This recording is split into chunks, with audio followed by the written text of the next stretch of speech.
نستعينه ونستغفره ونؤمن به ونتوكل عليه ونعوذ بالله من شرور أنفسنا ومن سيئات أعمالنا من يهده الله فلا مضل له ومن يضلل فلا هادي له ونشهد أن لا إله إلا الله وحده لا شريك له ونشهد أن سيدنا ومولانا محمدا عبده ورسوله صلى الله تعالى عليه وعلى آله وأصحابه وبارك وسلم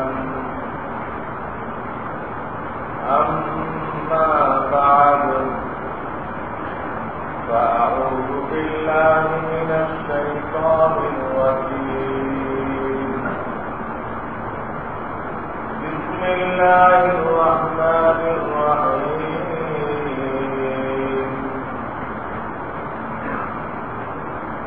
يا أيها الذين آمنوا كتب عليكم الصيام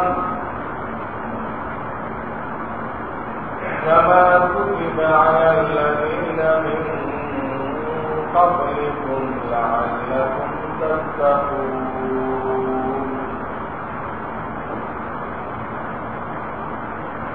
وقال رسول الله صلى الله عليه وسلم الصيام سنة ما لم يخففها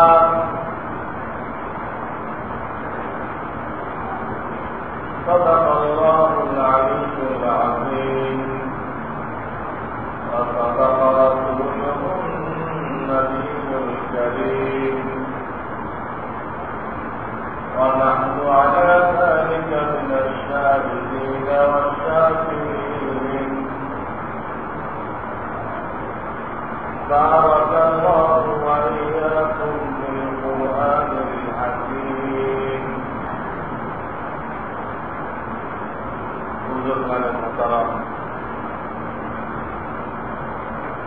আল্লাহ তাআলা বিশেষ দয়া ও মেহেরবানির সময় চলতেছে। গত জুমায় বলা হয়েছিল এই শাবানের 14 তারিখ দিনগত রাত্রে অর্থাৎ 15 তারিখের রাত।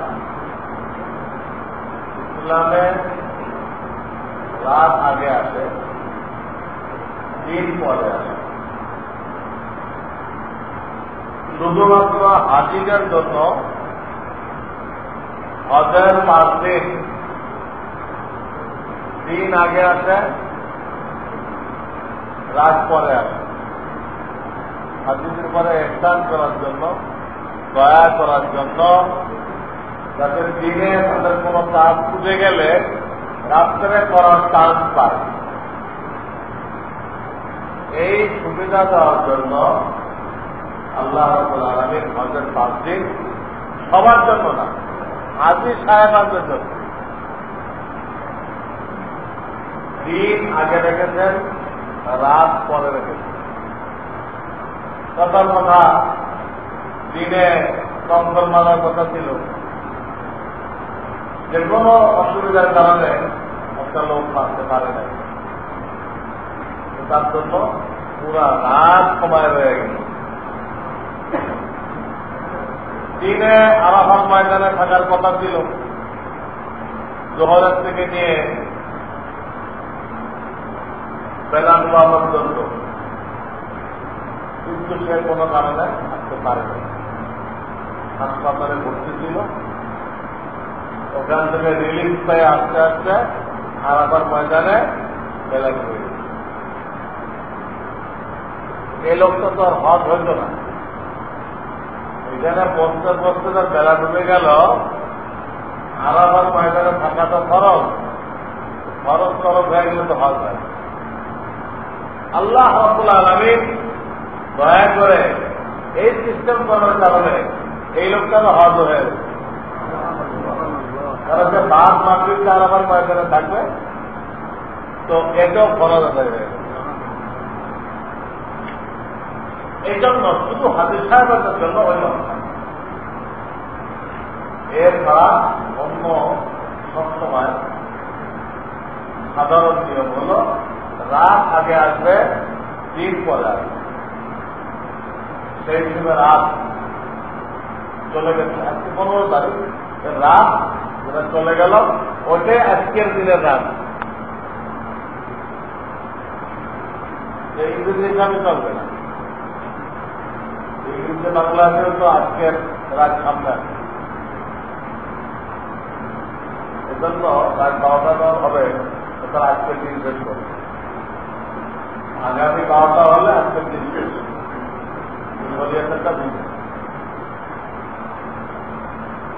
আগের রাত, এই রাত সম্পর্কে আলহামদুলিল্লাহ গত জুমাতে আপনাদের মধ্যে জরুরি কথাগুলো আমি আল্লাহর মেহরবানিতে পেশ করেছিলাম। যে রাত্রে আল্লাহ তাআলা আমাদের দরজা খটখটায়, অন্য সময় আমরা আল্লাহর দরজা খটখটাই, মানে আল্লাহর কাছে চাই। আর এই রাত্রে আল্লাহ আমাদের দরজা খটখটাইছেন, মানে আমাদেরকে ডাকছেন রহমতের ভান্ডার নিয়ে, তোমার যা লাগে নিয়ে নাও। তবে সাবেক পর্যন্ত আল্লাহ রাব্বুল আলামিন এই এলান করতে দিচ্ছে প্রথম আসমানে। যারা ভাগ্যবান তারা এই রাত্রে আল্লাহ থেকে দিন, আজকে দিনেও আল্লাহ দিচ্ছে, দিন রাত মিলে তো একই, এক ধরনেরই ফজিলত, ওটারই অংশ আছে। তো এই মোবারক রাত আমাদের মধ্যে বিবাহিত হয়ে গেছে। ভাগ্যবানরা যা নেওয়ার নিয়ে নিতেন। তবে আগেও বলেছিলাম যে কিছু লোক এত বড় মোবারক রাত, এর থেকে তারা মাহরুম থেকে যায়। কত তোমার তবে খারাপ, যেমন এক শ্রেণীর লোক আছে তারা লাইলাতুল বারাতকে স্বীকৃতি দেয় না। আরব থেকে দেখে আসছে কেউ তো ভালোভাবে পালন করে নাই, আরব থেকে দেখে আসছে কেউ পালন করে নাই। ওরা হাদিস দ্বারা প্রমাণ করতে পারবেন যে আরব দেশ দলিল, আরব দেশ ফলো করতে বলা হয়েছে, এটা কেউ হাদিস দ্বারা প্রমাণ করতে পারবেন? আরব দেশে দেখে আসছেন তারা শবে বরাত পালন করে নাই, কিভাবে দলিল হল? আমাদেরকে নবী আলাইহিস সালাম অন্তিম মুহূর্তে বলে গেলেন যে আমি দুটা জিনিস শেখে গেলাম, ধরে রাখো, কেউ তোমাদেরকে লাইন শুরু করতে পারবে না, ধ্বংস করতে পারবে না, বিপদ দাবি করতে পারবে না। এটা আল্লাহর কিতাব আর আমার সুন্নাত। নবীর সুন্নাত হল আল্লাহর কিতাবের ব্যাখ্যা, নবীর সুন্নাত হল আল্লাহর কোরআনের ব্যাখ্যা। শুধু কোরআন যদি কেউ মানতে চায়, নবীর ব্যাখ্যা বাদ দিয়ে নিশ্চিত ভাবে সে গুমরাহ হবে। নিশ্চিত হবে। কারণ কোরআনের বিভিন্ন আয়াতে বলা হয়েছে আল্লাহ হাবিবকে যে আমি যে বিধানগুলো বায়ন করতেছি আপনি এগুলো ব্যাখ্যা দিয়ে দেন। কোরআনে বলতেছে যে আমি যে বিধানগুলো নাযিল করতেছি আপনাকে দায়িত্ব দিলাম এগুলো কিভাবে পালন করতে হবে আপনি বিশ্ববাসীকে আপনার উম্মতকে দেখাই দেন। কোরআন বলতেছে وأنزلنا إليك الذكر لتبين للناس ما نزل إليهم। এখন যদি সুন্নত অস্বীকার করে এই আয়াত অস্বীকার করলো না, এই আয়াত অস্বীকার করলো আর কোরআনের একটা আয়াত অস্বীকার করলে সে ইমানের গণ্ডি থেকে বের হয়ে গেল, ইমান হয়ে গেল আল্লাহ আমাকে ইবাদত করে। এই ব্যাপারে আল্লাহ হাবিব সাল্লাল্লাহু আলাইহি ওয়াসাল্লাম অনেকগুলো হাদিস বয়ান করেছেন।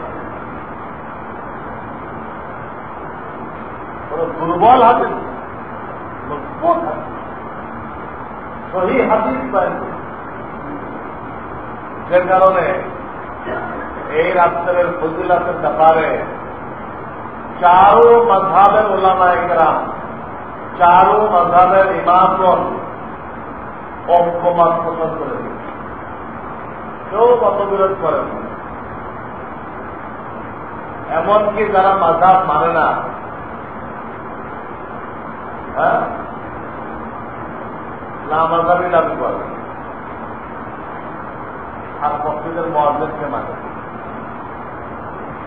যদি ঘোড়ায় চড়তে রাজি না হয় তো তার ভাগ্যে থাকে গাদায় চলতে। ঘোড়ায় যখন চললেন আপনি গাদায় চলতে। শাহ ইমাম যাদের ব্যাপারে সারা দুনিয়ার আলেম একমত হয়ে গেছে আল্লাহ তাদেরকে এই কাজের সাথে কবুল করছে, সেই ইমামকে তারা মানতে পারল না, তাদের একটা গাদায় চলতে হবে।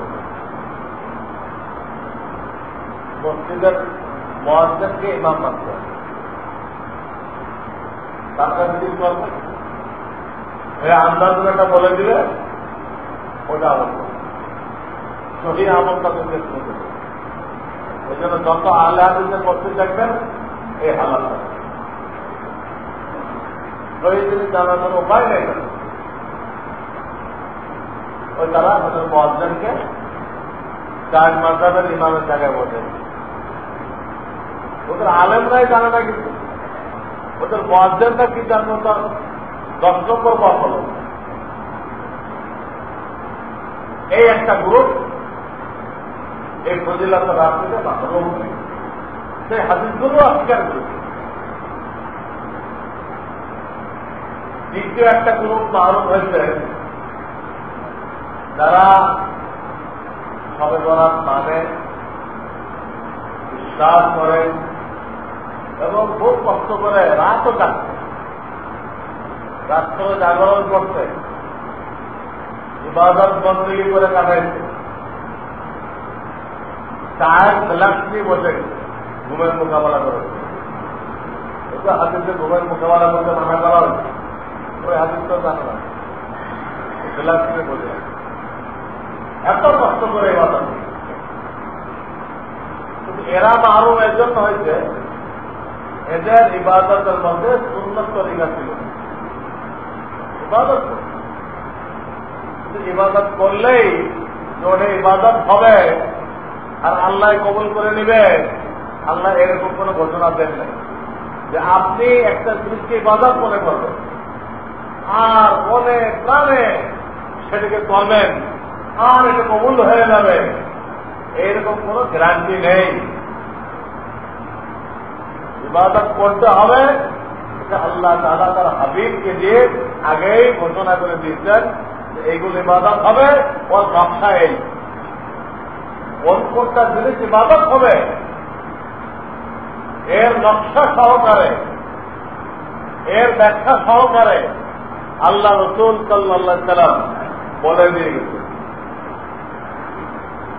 এর বাইরে আমরা যত কিছু আবিষ্কার করি, যত মনোযোগ সহকারে ওটা আদায় করি, ওইটা আদায় করার জন্য লক্ষ লক্ষ লোক সমবেত হল, লক্ষ লক্ষ লোক সমবেত হল, কিন্তু ইবাদতের ওই স্ট্রাকচার নবী করিম সাল্লাল্লাহু আলাইহি সাল্লাম থেকে বর্ণিত নেই, বর্ণিত নেই। লক্ষ লক্ষ লোক দোয়া করলেন, কয়েকশো গরু শহীদ হয়ে গেল, কোন লাভ নেই, কোন বিন্দু বিসর্গ খাওয়া হবে না, গুনাহ লেখা। ঈসা আলাইহিস সালামের জন্য লোক ডাকাডাকি করা হবে, লোক জমা করা হবে। ঈসা আলাইহিস সালামের জন্য লোক ডাকাডাকি করা শরীয়তের বেদাত ঘোষণা করে। পীরের মাজারে ওরস করা, আল্লাহর হাবিব নিজের কবরে ওরস করতে মানা করে গেছে, ইসলামের কোনো ওরস নেই, কিন্তু লোকেরা তার পীরের মাজারে ওরস করছে। খাজা মঈনুদ্দিন চিশতি রাহমাতুল্লাহ আলাইহি কাউকে বলে যায় নাই আমার মাজারে তোমরা ওরস করো, কাউকে বলে যায় না। কিন্তু যেহেতু ভণ্ড, যারা ধর্ম ব্যবসায়ী, এরা মাজারের খাদেম নাম দিয়ে ওখানে বাৎসরিক ওরস করতেছে, জনগণ থেকে হাজার হাজার টাকা কামাই দিচ্ছে। মঈনুদ্দিন চিশতি রাহমাতুল্লাহ আলাইহি সারা জীবন মানুষকে সুন্নত শিখাই গেছে। এই 7 বেশি মহল তাদের দুনিয়া জমা করার জন্য তারা ওখানে মেলা বসাইছে, ওখানে ওরস করছে, নিজেরাও জাহান্নামী হয়েছে, হাজারো মানুষকে জাহান্নামী বানাইছে, আর এই টাকাগুলো পকেট মারছে। এত দূরে যাওয়ার দরকার নেই, আপনি গোলাপ খান মাজারে যান, আজকের ব্যতীত অনেক টাইম লাগবে, অনেক খরচা লাগবে, রেলের টিকিট বুকিং দিতে হবে, বহু ধাক্কা। আপনি গোলাপ খান মাজারে যান, সেখানে যাই দেখেন মানুষ কিভাবে বেঈমান হচ্ছে, কিভাবে বেঈমান হচ্ছে। আমার ওখানে লিখে রাখছে, হ্যাঁ, নিজ হাতে টাকা জমা দিন, কারোর মাধ্যমে দিবেন না। মানে ওরা মনে করছে কারো মাধ্যমে দিলে ওই টাকাটা মাজারের খাতে ওরা আর পাবে না, ওই মাধ্যমওয়ালা খেয়ে দেবে। এই জন্য লিখে রাখছে কারো মাধ্যমে টাকা পাঠাবেন না, আপনি সহজে মাজারে টাকা জমা দিন। ওখানে খাদেমরা, হ্যাঁ, বাবার কাছে কিভাবে চাইতে হবে, কিভাবে চিন্তা করতে হবে এগুলো শিখাই বলতেছে না, এগুলো ইসলাম না। এইসব কাজের জন্য হাজার হাজার লোক জমা হয়েছে, লাখ লাখ টাকা ব্যয় করতেছে ওরস করার জন্য। কিন্তু এক ভালো গোনা সব নেই, প্রত্যেকের আমল নামায় গোনায় কবিরা লেখা হয়েছে। কারণ আল্লাহ রাসূল কাউকে ইসলামের সব করতে জমা হইতে বলে নাই, ওরস করতে বলে নাই, ওরস করতে বলে। এই রাত্রে অনেক লোক ইবাদত তো ঠিকই করছে, কিন্তু ওই ইবাদতের সুন্নত না থাকায় সব হয়নি, গুনাহ হয়েছে। যেমন তারা জামাত করে সালাতুল তাসবিহ নামাজ পড়ে, জামাত করে তারা তাহাজ্জুদের নামাজ পড়ে, জামাত বন্ধ হয়ে কবর জিয়ারত করছে, জামাত বন্ধ হয়ে মিলাদ দিচ্ছে, মিলাদ,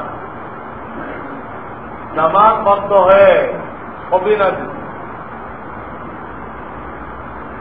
জামাত বন্ধ হয়ে জিকির করছে। এক জায়গায় বসে জিকির করা কোনো অপরাধ না, শরীয়তের সাবেক। কিন্তু আমি লিড দিব, আমার সাথে আপনারা করবেন, এইরকম জিকির সাবেক। আমি লিড দিব, লিড আমার সাথে তাল মিলায় আপনারা করবেন, এইরকম জিকির শরীয়তের সাবেক নেই। এতটুকু সুযোগ আছে, 2-4 দিন লোকদেরকে শিক্ষা দেওয়ার জন্য কষ্ট করে দেওয়া যায়। 2-4 দিন অনেক লোকে জিকির করতে পারে না, যেমন লা টান দিতে হবে, লা ইলাহা ইল্লাল্লাহ, লা ইলাহা ইল্লাল্লাহ, লা ইলাহা ইল্লাল্লাহ, লা টান দিয়ে করতে হবে, এইটুকু জিকির করতে হবে। সামনে জিকির করেন, লা ইলাহা ইল্লাল্লাহু মুহাম্মাদুর রাসূলুল্লাহ, লা ইলাহা ইল্লাল্লাহু মুহাম্মাদুর রাসূলুল্লাহ। এই জিকির জায়েজ, এই জিকির জায়েজ নেই। কারণ কোরআনে আল্লাহর নামের জিকির করতে বলা হয়েছে, রসুলের নামের জিকির করতে বলা হয় নাই। কোরআনে কারিমে আল্লাহর নামের জিকির করতে বলা হয়েছে, ইয়া আইয়ুহাল্লাযীনা আমানু যকুরুল্লাহা যিকরান কাসীরা। আল্লাহর জিকির করো বেশি বেশি, কোন আয়াত নেই রসুলের জিকির করো বেশি বেশি। এটা তসবিহ নিয়ে মুহাম্মদ মুহাম্মদ মুহাম্মদ মুহাম্মদ মুহাম্মদ মুহাম্মদ এরকম বললেন, গুনাহ বলা হয়। তো কালেমায়ে তয়্যিবার প্রথম অংশের মধ্যে আল্লাহর নাম আছে, দ্বিতীয় অংশের মধ্যে রসুলের নাম আছে।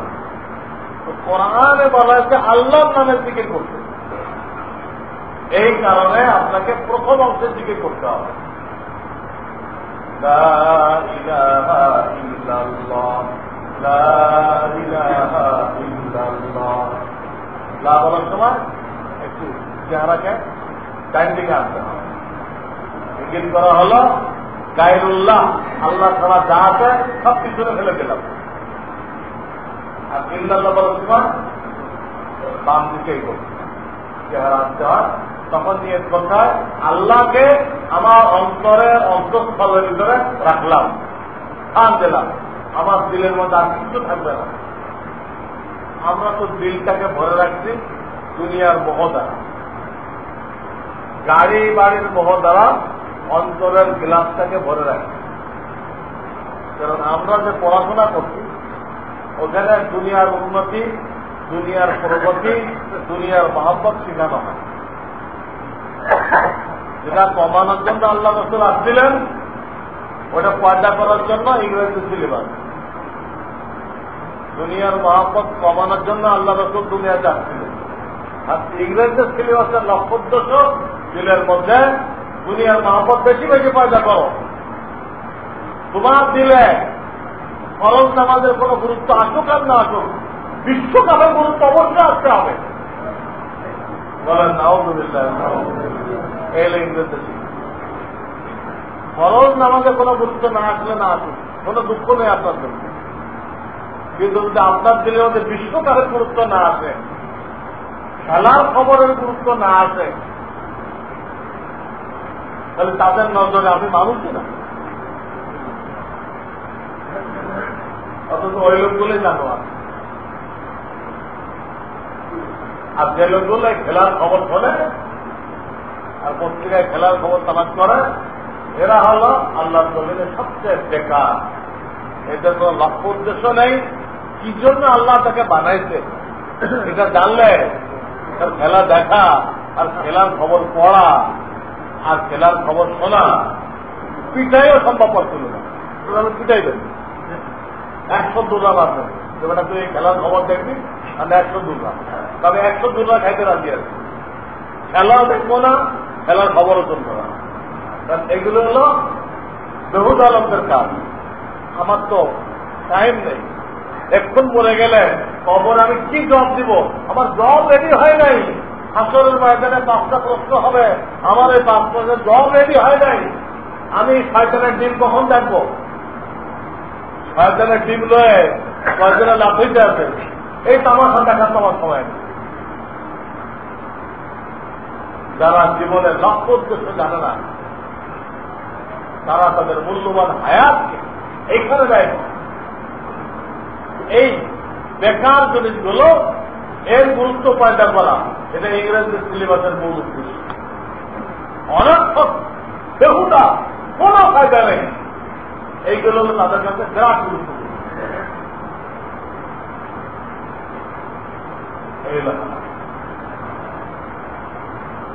কি বলতেছিলাম?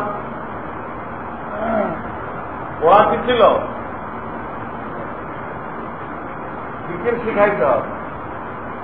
অনেকে জিকির করতে পারে না, লাতে টান দেয় না, লা ইলাহা ইল্লাল্লাহ এটা কইলে তো কুফরি বলে না, লা ইলাহা ইল্লাল্লাহ গুনাহ।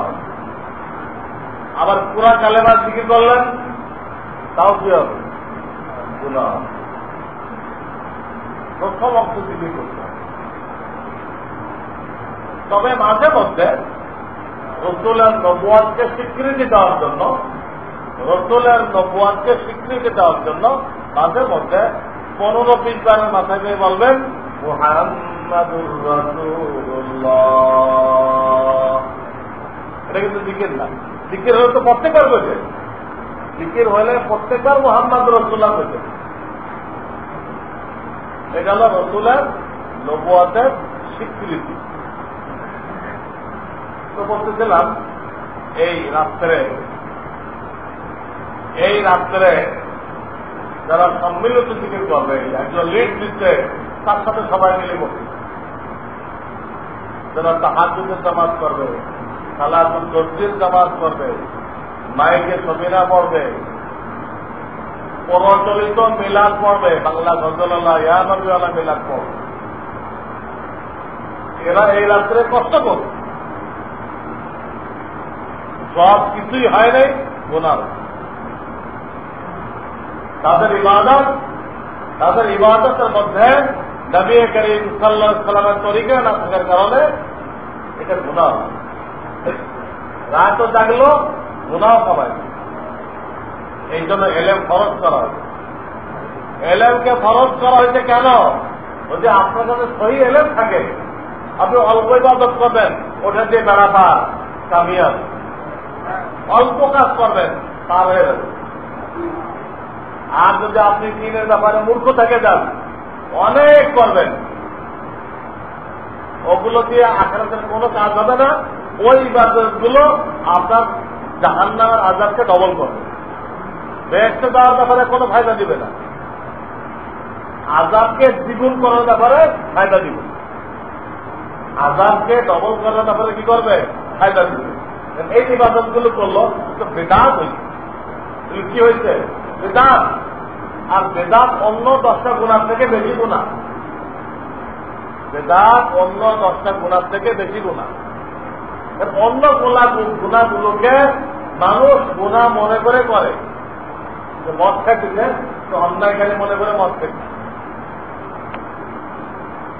যে সুদ খেতেছে অন্যায়কারী মনে করে সুদ খাইতেছে,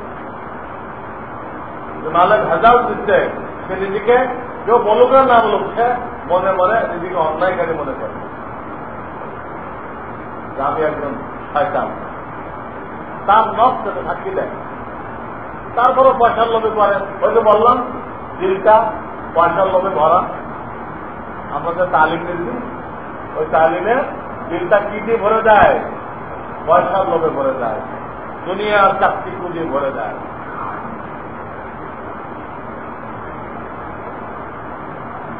এই জন্য দিলকে আল্লাহর মহব্বতে বলতে হবে। এইখান থেকে কথাটা বলতেছিলাম, লা ইলাহা বলার সময় চেহারা দাম থেকে আনবো কেন? পিছনে সব বলে দিলাম, আল্লাহ তোমার সব বলে দিল। আর দাম থেকে আনার সময় কি নিয়ত করবো? আল্লাহ জন্য থাকবে।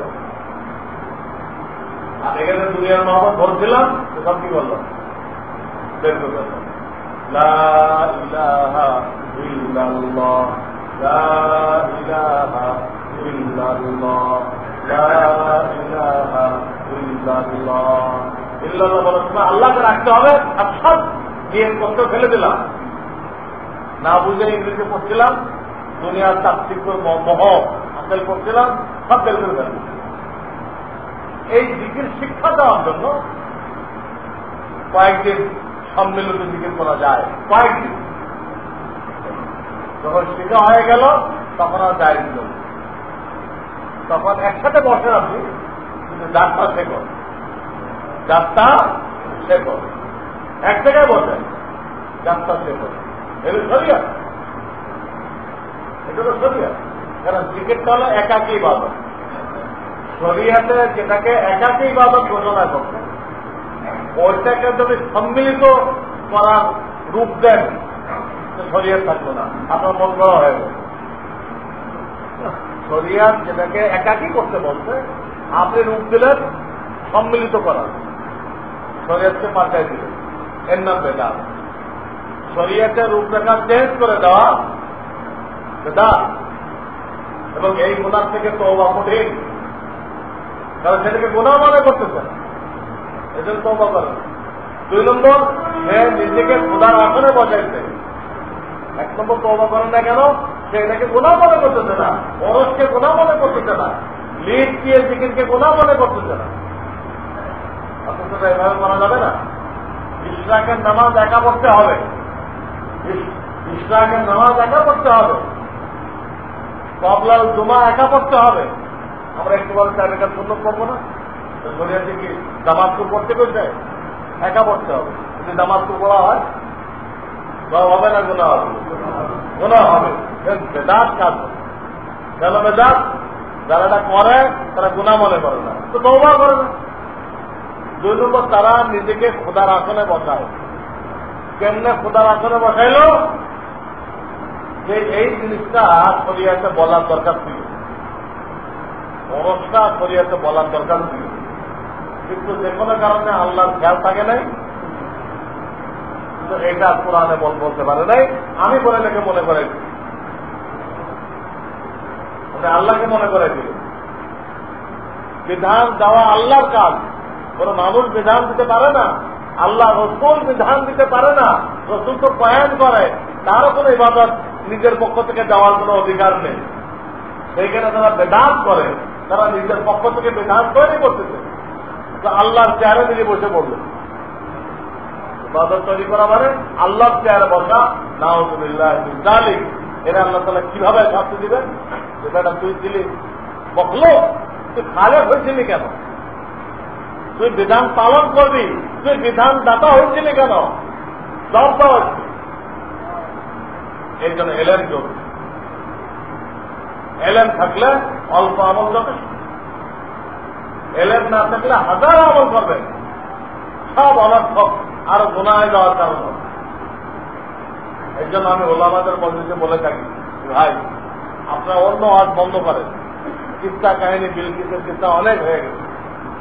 এখন মুস্তালিমদেরকে সহজ এলেম খুব শিখাই দেয়। 5টা বিষয়ের এলেম অর্জন করা যায় সহজ, একটু শিখাই দেয়। পাবলিকের মাদ্রাসা মসজিদ, পাবলিক 16 বছর টাইম বের করে মাদ্রাসায় ভর্তি হয়ে এলেম শিখতে পারবে না। তাদের মাদ্রাসা মসজিদ, তাদের মাদ্রাসা তবলিগ জামাত, তাদের মাদ্রাসা খানকা, তাদের মাদ্রাসা দাওয়াতুল হক, আবার মাদ্রাসায় চান্দ্র মাসের 3য় শুক্রবার একদম দিনে মজলিস হয়, বহু লোকজন আছে। এটা আজকে শুক্রবার ছিল, তো লোকেরা ইবাদত বন্দী করে ক্লান্ত হয়ে গেছে, এই কথা মনে করে এই মাসেরটা শুক্রবার না দিয়ে শনিবার দেওয়া হবে। আগামীকাল দেখা হবে, ফজরের 1 ঘন্টা পরের থেকে শুরু হবে, 9টা 9টা চলবে। এইগুলো হলো পাবলিকের মাদ্রাসা। এটাই ওলামায়ে কেরামকে আমি বলি, এই ধরনের কথাগুলো বলে।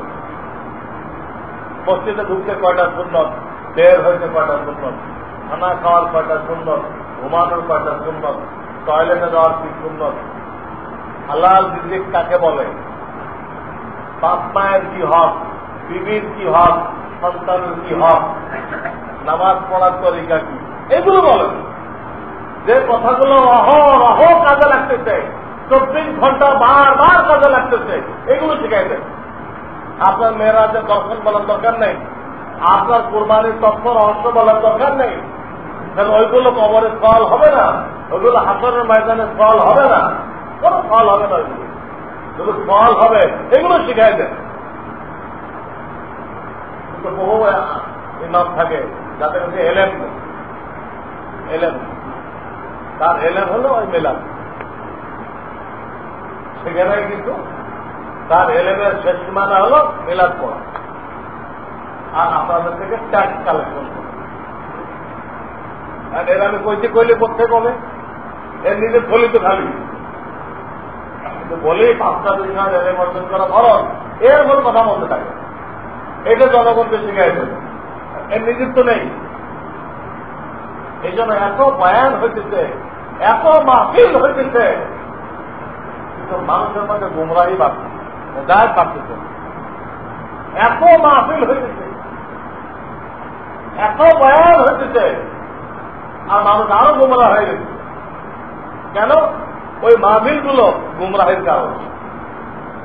গত রাত্রে একখানে বয়ান করছিলাম, মাহফিল গুলো গুমরাহির কারণ কেন, তো বুঝাইতে আমার 2.5 ঘন্টা লাগে। অনেকে এটা ক্যাপচার করবে। মাহফিল গুলো নিজেই গুমরাহির কারণ, ওইগুলো শরীয়ত সম্মত করতে অনেক মেহনত করতে, যেটা দিয়ে আপনি মানুষকে হেদায়েত করবেন ওটাই গুমরাহি। যেটা দিয়ে আপনি হেদায়েত করবেন, কেরান দিয়ে তো বাস তুলবেন খালের থেকে, কেরান নিজেই পড়ে গেছে খালের মধ্যে, কেরান দিয়ে তুলবেন তো ওর নিজেই পড়ছে খালের মধ্যে, এই কেরান বাস তুলবে কেমনে? মাহফিল করে হেদায়েত আসবে মানুষের মধ্যে, ওই মাহফিল নিজেই গুমরাহি। বুঝাইতে 2.5 ঘন্টা লাগে। সেখানে এমন বক্তা দাওয়াত দেওয়া হয়েছে যে নামের সাথে লেখা আছে চ্যানেল আই। এই মাহফিল শুনে কেউ কোরআন কিনবে না, সবাই টেলিভিশন কিনবে। বুঝলেন? যে মাহফিলের বক্তার নামে চ্যানেল আই লেখা আছে, এই মাহফিল শুনে কেউ কোরআন শরীফ কিনবে না, সবাই টেলিভিশন কিনবে। তাছাড়া তারা যে বয়ান করে, পয়সা ছাড়া বয়ান করে, অথচ আলেমরা নবীদের ওয়ারিস। নবীগণ বিভিন্ন খানে ভেঙে কথা বলতেন, বিভিন্ন এলাকায় যায় পরিষ্কার বলে দিতেন, এটা ওয়াজ করলাম, এর বিনিময়ে তোমাদের থেকে নেব না। লা আসআলুকুম আলাইহি মিন আজর ইন আজরিয়া ইল্লা আলাল্লাহ। আল্লাহ থেকে। এই আয়াতটা কোরআনের মধ্যে কত জায়গায় আছে, এই আয়াতটা প্রায় নবীর জীবনের মধ্যে আয়াতটা আছে। সেখানে আমরা তার ওয়ারিস দাবি করে হাতিয়া না দিলে বয়ান করা যাবে না। বসা নিয়ে যদি অফ করা হয় তো বক্তার পকেট তো গরম হবে, কিন্তু কোন শ্রোতার মধ্যে হেদায়েত আসবে।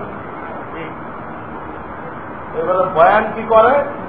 আশায় কাদায় কত রকম পরে সেখানে। কত বক্তাকে আমি এরকম দেখছি যে তার অ্যাক্টিভিটিকে ড্যান্সও বলা যায়। এই অবস্থা, কোন কাজের কথা নেই। মাহফিলের আগের দিন তাদের নামাজ গলত, বিয়ে শাদী গলত, কাফন দাফন গলত, সব গলত। কয়েক লাখ টাকা ব্যয় করে মাহফিল দিল, মাহফিলে পরের দিনও কি সব গলত। নামাজ গলত, কাফন দাফন গলত, বিয়ে শাদী গলত, ব্যবসা বাণিজ্য গলত। অর্থাৎ এতগুলো বক্তা এত চিল্লাচিল্লি করে গেল, গলা ফাটাই গেল, এর দ্বারা কারণ নামাজও সহি হয় নাই, বিয়ে শাদীও সহি হয় নাই, কাফন দাফনও সহি হয় নাই, রিজিক হালাল কেমনে হবে তাও জানতে পারে নাই, সব গলতগুলো বহাল হয়ে গেছে। বলেন এই মাহফিলকে কি হেদায়েত আছে? কি হেদায়েত আছে? তারপরে মানুষের ঘুমের টাইম হয়ে গেছে, মাহফিল চলতে এমন ভাবে চলতেছে, আশেপাশের মসজিদে নামাজ পড়ার কায়দা নেই, মানুষের ঘুমানোর কায়দা নেই, সবাই বিরক্ত করে মানুষ। এইভাবে বিরক্ত করা ওয়াজ মাহফিলের নামে হোক, সবিনার নামে হোক, শরিয়াতে হারাম না যায়। আজকাল মাহফিলগুলো এই কাণ্ড।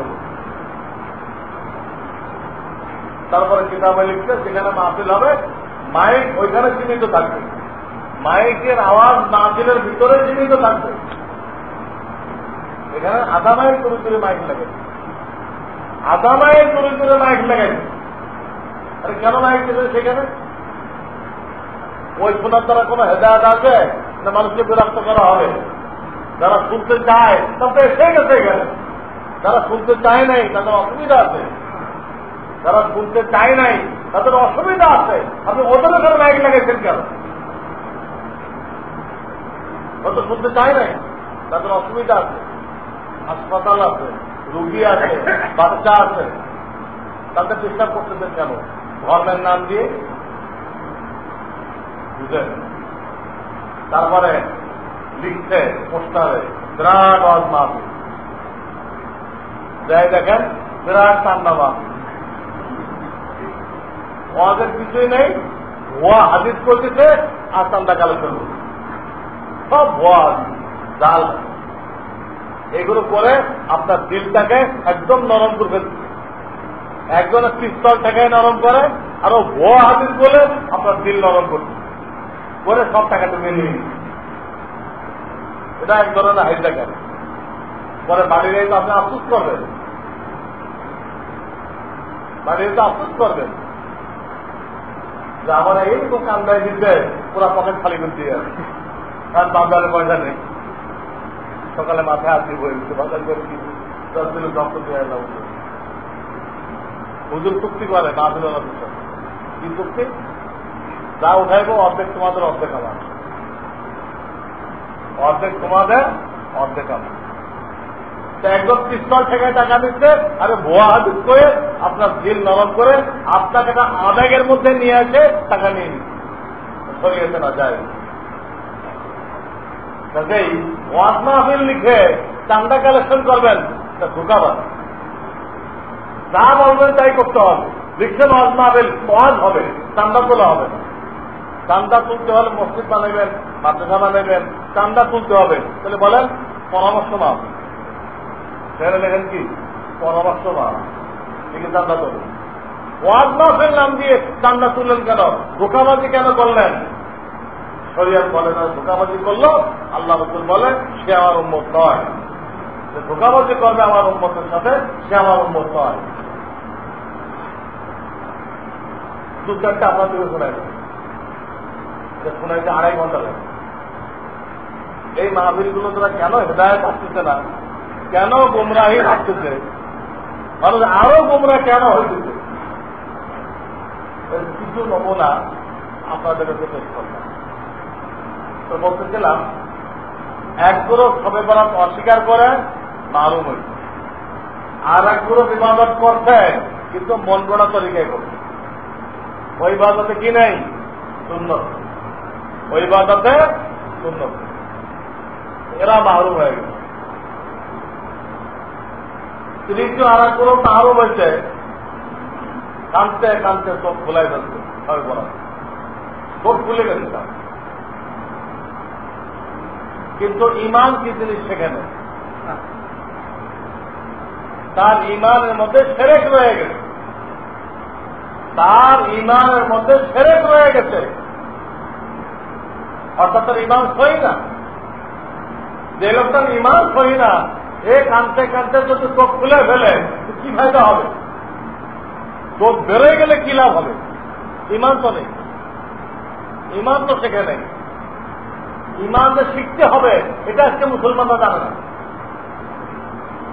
আজকে দুনিয়ার মুসলমানরা ইল্লা মাশা আল্লাহ কি সমস্ত বাদ আছে তারা জানে। আল্লাহ তাদেরকে ঈমানের জন্য মেহনত করার তৌফিক দান করে। কিন্তু ম্যাক্সিমাম লোক ঈমান কাকে বলে, ঈমান কিভাবে অর্জন করতে হবে এটা জানেই।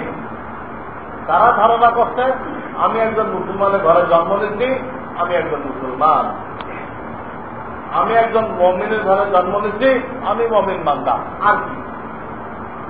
অথচ পৈতৃক সূত্রে মমিন হওয়া যায় না, মুসলমান হওয়া যায় না। আমি বারবার বলেছি যে পৈতৃক সূত্রে কি কেউ ডাক্তার হয়েছে না, পড়াশোনা করবে না, তাহলে ডাক্তারের ঘরে জন্ম নিচ্ছি। পৈতৃক সূত্রে মুক্তি হওয়া যায়, পৈতৃক সূত্রে মহাদ্দিস হওয়া যায়, ইঞ্জিনিয়ার হওয়া যায়, অর্থনীতিবিদ হওয়া যায়। এই ইঞ্জিনিয়ার আর ডাক্তার আর মুফতি এগুলো থেকে কোটি কোটি গুণ বেশি দামি কোনটা? ঈমান। মামুলি গুলো পৈতৃক সূত্রে হয় না, সবচেয়ে দামিটা পৈতৃক সূত্রে কিভাবে হবে? বাপের ঈমানের জন্য বাপকে মেহনত করতে হবে, ছেলের ঈমানের জন্য ছেলেকে মেহনত করতে হবে, তার ঈমানের জন্য তাকে মেহনত করতে হবে। একজনের ঈমানের দ্বারা আরেকজনের কোনো ফায়দা হবে না, একজনের মেহনতের দ্বারা আরেকজনের ফায়দা হবে না। আপনি কাঁদতে কাঁদতে চোখ তুলে ফেললেন, আপনার ঈমানের খবর নেই, আপনার ঈমানের মধ্যে শিরক মিলানো,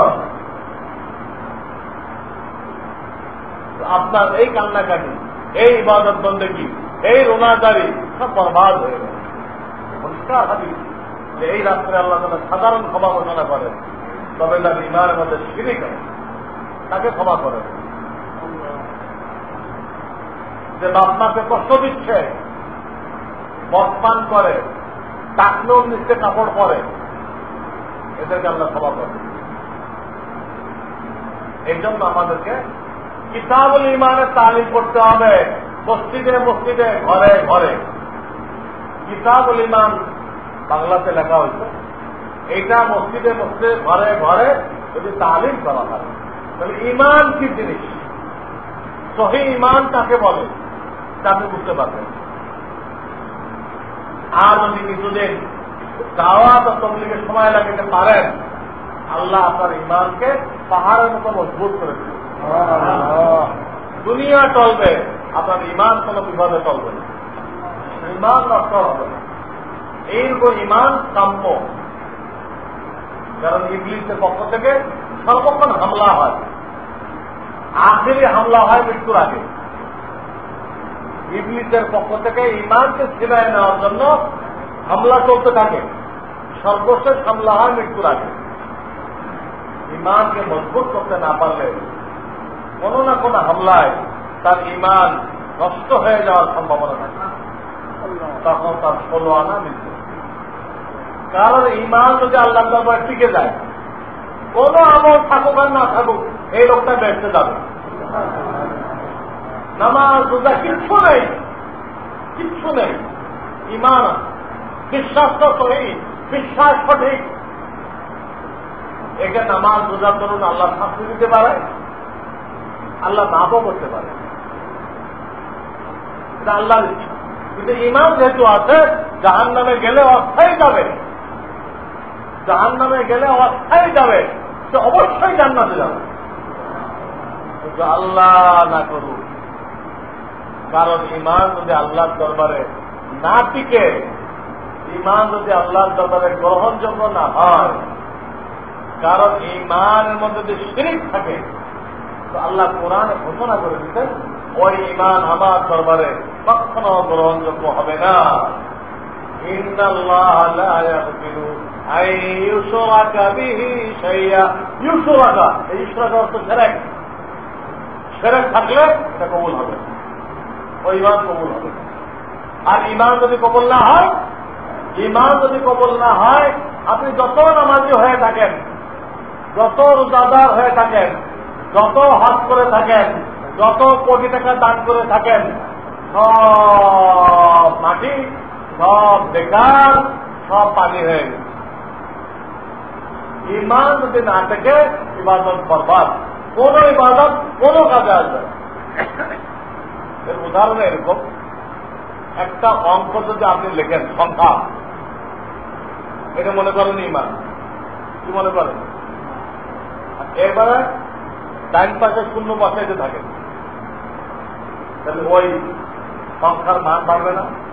পয়লা 10 হবে, পরে 100 হবে, 1000 হবে, সবটা থাকবে না? ইমানটাকে মনে করেন একের মতো, আর আমল যে করতেছে ওর ইমান, ইমান মজবুত হচ্ছে, ইমান তাজা হচ্ছে, ওর দাম পাচ্ছে। কিন্তু একটা লোক কোন সংখ্যা লেখা নেই, খালি বক্তা বক্তা শুনবো লিখবে, এর কত মান হবে? কোন মান আছে? ইমান যদি আল্লাহ দরবারে না থেকে যত নামাজ নিয়ে যান, রোজা, কোটি কোটি টাকা দান খরচ করতেন, মসজিদ বানাই দিতেন, মাদ্রাসা বানাই দিতেন, এতিমখানা বানাই দিতেন, 10টা মসজিদের সভাপতি আপনি, এগুলো কোনো কাজে আছে? এই জন্য ইমানের চর্চা হওয়া মসজিদগুলোতে জরুরি। ঘরে ঘরে ইমানের চর্চা হওয়া। অনেকের ঘরে বুড়া বাপ মা আছে, দাদা দাদি আছে, নানা নানি আছে, ইমানটা নিয়ে কবরে যান, শিরক মুক্ত ইমান নিয়ে কবরে যান, এটা সবচেয়ে জরুরি। শিরক মুক্ত ইমান। বলছিলাম এই গণতন্ত্রের দ্বারা অনেক বেইমানি কথা ছড়ানো হয়েছে। গণতন্ত্র বলে না জনগণ ক্ষমতার উৎস, বলে কিনা? কখনো ক্ষমতার উৎস না। ইন্নাল কুওয়াতা লিল্লাহি জামিআ, আল্লাহ কোরআনে বলে দিয়েছেন যে ক্ষমতার উৎস আমি রব্বুল আলামিন। জনগণের ক্ষমতার উৎস কেমনে হয়? একটা সুনামি যদি আসে তো পুরো বাংলাদেশ যায় বুঝো, এক একটা জনগণ। একটা সুনামি যদি আসে সাগর থেকে, তো বাংলাদেশ খুঁজে পাওয়া যাবে না। আপনার ক্ষমতার উৎস কোথায় থাকবে? তো দেখ, হ্যাঁ, ঢাল তলাল হয়ে সুনামি ঠেকানোর জন্য পারবে? তুই কেমনে ক্ষমতার উৎস হলো? গলত কথা, মানুষকে ধোকা দেওয়া। পার্লামেন্টকে সর্বোচ্চ ক্ষমতার অধিকারী মনে করা কুকুর। গণতন্ত্রের বিধান হল পার্লামেন্ট সর্বোচ্চ ক্ষমতার অধিকারী, তারা যে কোনো আইন পাস করতে পারে, কারো আপত্তি করার অধিকার নেই। এরকম যে কোনো আইন পাস করতে পারে, এরকম অধিকার আল্লাহ কাউকে দিচ্ছে। সুতরাং এটা বিশ্বাস করা এটা শিরক। বিধানদাতা আল্লাহ রাব্বুল আলামিন, সংসদ বিধান দিতে পারে না। ওই দিন পত্রিকা দেখলাম, পাহাড়ে নতুন বিধান, এক ইহুদিদের এজেন্ট, পত্রিকা জনকণ্ঠ। এত বুড়া হয়ে গেছে এটা, এর যুবক ছেলে হলো প্রথম আলো। জনকণ্ঠ বুড়া হয়ে গেছে, ছেলে হলো, এগুলো একদম আলেন ইহুদিদের এজেন্ট। পাহাড়ে নববিধান, আল্লাহ নাজিল করতে নববিধান এমন কবি এই পত্রিকাগুলো আসছে ইহুদিদের এজেন্ট হিসেবে আমাদেরকে ধ্বংস করার। ওরা যেভাবে বলে সেইভাবে লিখে লিখে জনমত তৈরি করে, জনগণকে ওলামাদের সাথে মুখোমুখি করে দেয়। জনগণের দিলের ভিতরে ওলামাদের প্রতি জঙ্গিবাদ অমুক সমুক বলে বলে ঘৃণা সৃষ্টি করা এই পত্রিকা আর এই মিডিয়া। এই ধরনের বিশ্বাস রাখা সংসদ যে কোনো আইন তৈরি করতে পারে শিরক। অনেকে পাথর ব্যবহার করে ভাগ্য পরিবর্তন করার জন্য, বলে না 1 লাখ টাকা 3 লাখ টাকা পাথরের শিরক। কোনো পাথরের কোনো ক্ষমতা নেই। ওটা শিয়া প্রচার করছে, ইরানের শিয়া, ওরা কাফের, শিয়া কাফের, তারাই পাথর প্রচলন করে। অনেকে মাজারের লাল ফিতা বাঁধে ভাগ্য পরিবর্তন শিরক। অনেকে মাজারে মান্যত বাঁধে, মাজারের চিন্তা করে, মাজারের দোয়া করে, মাজারের তওয়াফ করে, মাজারের প্রার্থনা করে, মাজারে পয়সা দেয়, সব শিরক। তার ঈমান আল্লাহর দরবারে তওবা না করে, তওবা করে ইমানকে ঠিক না করে, এই ইমান আল্লাহর দরবারে কবুল হবে না। আমাদের পৌঁছায় দেওয়ার দায়িত্ব। আল্লাহ আমাদেরকে নায়েবে রাসূল বানাইছেন। সহি ইমান কাকে বলে, গলত ইমান কাকে বলে, জনগণকে বোঝানোর জন্য, যাতে হাসরের ময়দানে তারা বলতে না পারে আল্লাহ এটা তো শিরিক হয়, এটা তো কোনো আলেম বলে নাই। আমরা তো মূর্খ মানুষ ছিলাম, শরিয়াত পড়ি নাই, কিন্তু কোনো আলেম তো বলে নেই। এই কথা যাতে পাবলিক বলতে না পারে, এই জন্য আল্লাহ তাআলা আর জামানায় নায়েবে রাসূল তৈরি করতেন। আর কিছু কিছু ইমান নষ্ট হয় সবগুলো ধরতেন। পীরের পায়ে সেজদা করা, পীরের পায়ে সেজদা করা, পীরকে গায়েব জাননেওয়ালা মনে করা। আমার পীর গায়েব জানে, আমার এখানে কোনো বিপদ হয়, আমার পীর ওখানে বসে জানতে চাই, তাই না? আমাকে বিপদ থেকে উদ্ধার করবে, এত বিশ্বাস রাখা শিরিক। এসব আল্লাহর কাজ, আপনার পীরের কাজ নাই। আপনার ইমান বাতিল, বাতিল। শরিয়াতের কোন বিধানের ব্যাপারে আপত্তি করা, শরিয়াতের কোন বিধানের ব্যাপারে আপত্তি করা, এটা শিরিক, ইমান নষ্ট হয়ে গেছে। যদি কেউ বলেন হুজুর এখনো পর্দার ওয়াজ করেন না, হুজুর রাখেন, এই জামানায় কাজে কাজ মিলে কাজ না করলে দেশের উন্নতি হবে না। কাজে কাজ মিলে দেবে, আরো যে কত কিছু মিলবে, তখন যে গজব নাজেল হবে, তখন কি হবে? আমি দেশের উন্নতি করতে যাই কাঁধে কাঁধ মিলাইলে, হ্যাঁ, তার বউ আর একজনের ঘের করতে, আর একজনের বউ তার ঘের করতে, ইহুদিরা কি সুন্দর সিস্টেম করে। এটা দেখে এখন বলে কি পর্দা ব্যবস্থা রাখেন, এটা কি ফরজ না? পর্দা কি ফরজ না? বলতে অমুক আলেম বসছিল, সেই আলেম গুমরা হয়ে গেছে, তাতে শরিয়ত পরিবর্তন হয়ে যাবে? কোন আলেম যদি মহিলার সাথে বসে শরিয়ত পরিবর্তন হবে, সেই আলেম শরিয়তের বাইরে চলে যাবে। কথা বুঝতে হবে। কোন আলেমকে দিয়ে দলিল দিলে হবে না। কোন আলেম দলিল না, সে শরিয়তের বরখেলাপ করছে, সে শরিয়তের বাইরে চলে গেছে, শরিয়ত ঠিক থাকবে। আপনারা সেই আলেমকে ভালো পারবেন না। সেই আলেম ইমাম হলে বের করে যান মসজিদ থেকে, গোমরা আলেম, পথভ্রষ্ট আলেম, ওলামায়ে সু, তার অনুসরণ করলে আপনিও গোমরা হয়ে যাবেন। মাওলানা শামসুল হক ফরিদপুরি এর উপর কিতাব লিখছেন, অসৎ আলেম ও পীর বাংলাতে। মাওলানা শামসুল হক ফরিদপুরি ওরা আলামত দিতেন, হক্কানি উলামাকে, আল্লাহওয়ালাকে আর দুনিয়াদার আলেমকে। এটা পড়েন, এই বই সংগ্রহ করেন, 10-12 টাকা দাম হবে। অসৎ আলেম ও পীর, তাদের পর্দার ব্যাপারে আপত্তি করলে তার ইমান থাকবে। অনেক মহিলারা বলে ফেলে যে আল্লাহ আমাদেরকে অর্ধেক মিরাজ দিল কেন, ভাইকে সমান দিল না কেন? এইটা তো আল্লাহর জুলুম হয়ে গেছে। ইমান শেষ, ওই মহিলার ইমান শেষ। এইগুলো এনজিওরা শিখাইছে, এইগুলো সবক দিয়ে গেছিল তাসলিমা নাসরিন, কুখ্যাত নাসরিন, এই উম্মতের বড় কবি, এই সবক দিয়ে। অনেক মহিলা তার বাচ্চা মরে গেছে বলে ফেলে যে আল্লাহ কত মানুষের 10টা বাচ্চা, এইগুলো তুমি তোকে দেখলে না, আর আমার একটা বাচ্চা এটা তুমি লয়ে গেল। আল্লাহ গুলো অভিযোগ করছে, এর ইমান চলে গেছে। তুমি একটা লোক বই রয়েছে কেন? অমুকে 10টা বাচ্চা ঠিক আছে, তোমার একটা লোক বই থাকতে কইছে কে? আল্লাহ কইছে? বরং এই বিশ্বাস যে রাখে যে ছোট পরিবার সুখী পরিবার, তারও ইমান নষ্ট হয়ে গেছে। রেজেকের মালিককে, তাহলে পরিবার ছোট হলে সুখী হবে সে কেমনি বুঝলেন? পরিবার ছোট রাখবেন, এক ছেলে এক মেয়ে, ছেলেটা এমকম পাস করে মরে গেছে, মেয়েটা বিয়ে দিতেছেন, আর ছেলেটা এমকম পাস করে ক্যান্সার হয়ে মরে গেছে। তাহলে আপনার সম্পদ কে খাবে? এখন দেখেন আপনার সংসার কিরকম ঢুকে রয়েছে। সারা জীবন আফসোস করতে করতে আপনিও হার্ট ফেল করে মরবেন।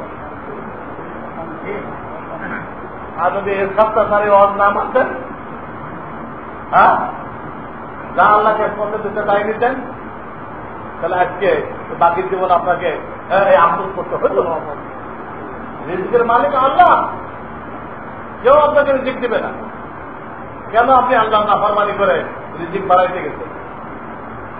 রিজিক বাড়াইতে দেয় বাপমা দুজন অফিসে চলে গেছে, আর ছেলেকে বাসায় রেখে গেছে। ছেলে হেরোইন খুর হয়ে গেছে, হেরোইন খুর হয়ে মারে জবাই করে গেছে। কি সুখ শান্তি হলো? ছেলের জন্য টাকা আনতে গেছিল বাপমা দুজন মিলে, ছেলেকে দিন শিখায় নাই, কোরআন শিখায় নাই, হেরোইন খুর হয়ে বাপরে পিস্তল দিয়ে গুলি করে দিচ্ছে আর মারে বডি দিয়ে জবাই করে দিচ্ছে। বলেন, এটা তো সর্বোচ্চ সুখ নাকি? হ্যাঁ, সর্বোচ্চ সুখ এর নাম বাপরে পিস্তল মারি আর মারে বডি দিয়ে জবাই করে দিচ্ছে। হেরোইন খাওয়ার টাকা দেয় নাই। কাজেই ছোট পরিবার, সুখী পরিবার কুফরি করে, কুফরি করে। কাজে এই যে সন্তান, এই যে সম্পদ অর্ধেক ছিল কেন, এটা আল্লাহর জুলুম। এই কথা বললে তার ইমান নষ্ট হয়ে যাবে। এবং শরিয়াতের কোন বিষয় নিয়ে মজাক করলেন, দাড়ি নিয়ে মজাক করলেন, মজাক করে না, এখন বাংলা হলে মজা, মজা করে বলে মজা, মজা করলেন টুপি নিয়ে, মেসওয়াক নিয়ে, আপনার ইমান শেষ। শরিয়াতের কোন মামুলি বিষয় নিয়ে যেটুকু ঠাট্টা বিদ্রুপ করেন তার ইমান নষ্ট হয়ে যায়। আমি বারবার বলেছি, ইমান সাংঘাতিক স্পর্শকাতর বিষয়, সাংঘাতিক স্পর্শকাতর বিষয়। আজকে আমাদের মুসলমানরা মন্দিরে যে লেখা দিচ্ছে মন্দিরের পক্ষ, তাও নাকি তাদের ইমান নষ্ট হয়ে গেছে। এসব মন গড়া কথায় এই ইমান চলবে আল্লাহর কাছে? এই রাত্রে আপনি কাইনকে চোখ খুলে ফেললেন, আপনার ইমান নেই, আপনার ইমানের মধ্যে শেষ। এই চোখ খুলাইলে কি ফায়দা হবে? এই জন্য আমার অনুরোধ, আপনারা সবচেয়ে জোর দেন ইমান সহি করার জন্য। সবচেয়ে জোর কিছুর উপরে সহি ইমান লাগবে, সেরে মুক্ত ইমান হাসিল করতে পারবে। আর রমজান আসতেছে, রমজানের মূল শিক্ষাই এইটা যে তুমি গুণামুক্ত ভাবে রমজান পালন করো, তুমি আল্লাহর ওলি হয়ে গেছে। গুণামুক্ত ভাবে তুমি রমজানগুলো পালন করো, এমন হাফেজের পিছনে তাড়াতাড়ি পড়াও যাকে কালেকশন করে বিনিময় দেওয়া লাগবে না, তাড়াতাড়িগুলো যাতে কবুল আল্লাহর ওলি হয়ে গেছে। আল্লাহ তাআলা আমাদের সকলকে আমল করার তৌফিক দান করেন। একটা আবেদন, দোয়ার আবেদন আপনাদের কাছে। আমি আপনাদের দোয়ায় উমরা সফরের জন্য যেতে, এই আগস্টের 13 তারিখ ইনশাআল্লাহ আমার সফর শুরু হবে।